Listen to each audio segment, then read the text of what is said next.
او دلته چې څو پورې امام الله اکبر کوي تاسو مکې لم رسېدلی او نبی علیه الصلاة والسلام فرمایي د کوم بنده سر چې د امام د سر نه وړاندې ځي اخاف علیه ان یحول الله راسه راس حمار زه په هغه یریږم چې د سر چېرته الله تعالی د خر د سر په شان نه کړي خدا اهتمام په دې ملک کې بالکل نشته او تاسو ته خو زه هر کال وایم خو هر کال همغه زوړ عادت وي امام لا الله اکبر نه کړي نبی علیه الصلاة والسلام به لومبي صف ته بموق العینین د دې سترګو په ګوټونو کتل چې دوی څه کوي نو زه هم وګورم د سترګو په ګوټونو چې څه کوي نو ما الله اکبر نه ویلي او هغې پورې تاسو مکې ته هم رسېدلي یې نو یا تاسو دا غواړئ چې ستاسو سر خدای د خر د سر په شان کړي موږ کې ابتدا ده انما الامام لیؤتم به دې وجه خو زمونږ د کلي یو مشر هغه وایي د ټول لاور مونځونه به زه په یو ټکه وانخلم زه به هم په یو ټکه وانخلم ځکه د لمونځ اهتمام نشته داسې یو رواج دی خلک جومات ته راځي لکه عادت جوړ شي پټي ته سهار وختي مونږ ځو نو ځکه چې دا زمونږ عادت دی یا بازار ته چې تله عادت یې مازدیګر کې نو ځي نه ورته نو بس دغسې دا مونځونه جومات ته راتلل زموږ یو عادت جوړ شوی دی د مونځ اهتمام نشته مونځ چې څنګه نبي علیه الصلاة والسلام تاسو ته پته ده چې ډاکټر دوايي درکړي او په کوم انداز ورته استعمال وښیي نو که د هغه انداز نه مخالف ته عمل کوي نو دوايي ریاکشن کوي موږ ورته هلته انګریزي کې کاونټر پروډکټیو چې د هغې اثر به مثبت ني منفي اثر به ستا په صحت غورځوي پیغمبر علیه الصلاة والسلام د دین ډاکټر دی نو چې هغه دله کومه نسخه درکړي هغه دله کومه دوايي درکړي نو هغه دوايي به په هغه طریقه استعمالوي چې په کومه طریقه باندې دغه ډاکټر وایي او دې وجې نبي علیه الصلاة والسلام فرمایل چې صلو کما رأیتمونی اصلي منځ کوئ لکه څنګه چې ما وینئ او منځ کوم خلفای اربعه حضرت ابوبکر حضرت عمر حضرت عثمان او علي رضوان الله علیهم اجمعین د دوی طریقه دا و چې بعض اوقات به د دوی ځای کې بلا ډیر ګڼ خلک راجمع شو نو دوی به اوبه وغوښتې او په یو اوچت ځای به کېناستل او خلکو ته به یې ما ته ګورئ زه اودس څنګه کوم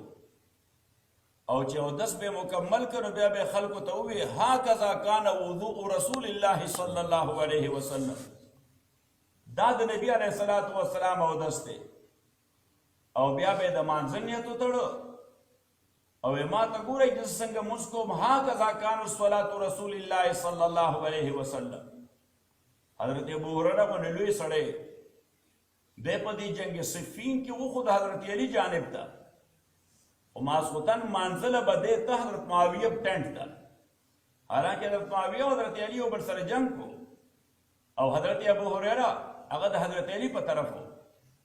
خو ماسخوتن به دی هلته ورسېده نو حضرت معاویه ورته ابو هریره ته ټول ورځ زموږ خلاف جنګېږي ماسخوتن بیا مونږ سره راشي حضرت ابو هریره ورته دوه وجې دي یو مادي ده یو روحاني ده نو ورته روحاني څه ده اول دا ووایه وی صلاتک اشبه بصلاة رسول الله ته چې وی مونځ کې ستا مونځ بالکل د رسول پاک په شان دی نو ماله دا خوند راکوي ما ته هغه حالت را یاد شي پیغمبر ته مې کتل هغه مونځ کو او ورته مادي وجې سره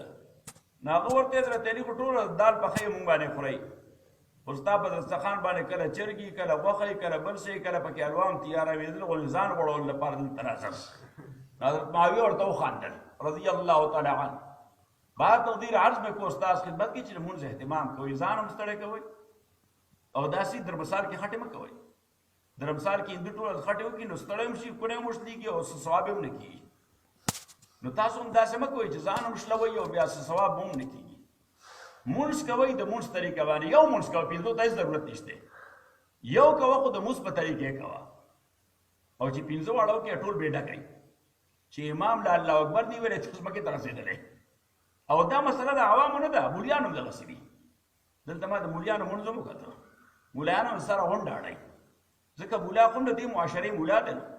نو معاشره اثر اچوي په هر سړي باندې په نیک و بد باندې نو بار تقدیر عرض به کور تاسو خدمت کې قران کریم کې الله فرمایي وقوم لله قانتين. دا قنوت دومره لوی خېټه لري چې دا د الف نواله تر یې پورې ټول مزله شامل متناول ده. چې قنوت دا چې پیغمبر علیه الصلاۃ والسلام به مونږ څنګه کو بهر تقدیر بلش په تاسو خدمت کې عرض کړو چې قران کریم کې درې موضوعات اهم دي. یو د توحید موضوع چې الله تعالی په مختلفو طریقو باندې د خپل توحید او یوواله، خپل ربوبیت او تصرف، خپل قدرت او خپل علم دا په دلایل ثابتوي. او دلایل بیا دوه قسمه وي یا درې قسمه وي. یو دلایل نقلی، یو عقلی، یو وحیی. امون ورته څلورم شامل کړي دلایل استقراریه. استقرار معنا دا چې الله تعالی یو خبره وکي نو پاغي دلیل پیش کی، نو بیا د منکرین نه تپوسو کی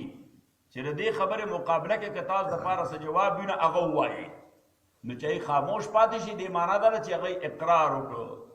خاموشي هم رضا ده، نو هغه اقرار وکړي دې ته وایي دلیل استقراری. او بهر تقدیر الله تعالی د خپل توحید ثابتوي دلایل نقلی سره، دلایل عقلی سره. او دلایل عقلی دا برهان بلل شي. او برهان هغه دلیل دی چې مخالف په خلی باندې زپ راکاږي هغه سره هیڅ جواب نه. نو توحید دا یو اساسي شی دی. او دغه اساسي او بنیادی شی معنا ده چې الله تعالی په خپل ذات کې وحده لا شریک دی، د په خپل صفاتو کې وحده لا شریک دی، د په خپل تصرفاتو کې وحده لا شریک دی. نو الله تعالی سره به شریک نه پیدا کړي دغه ذات کې، هغه سره به شریک نه پیدا کړي دغه صفاتو کې، هغه سره به شریک نه پیدا کړي دغه تصرفاتو کې. او الله تعالی بار بار دا خبره تکراری چې ګوره د قرآن اصل موضوع هم توحید دی.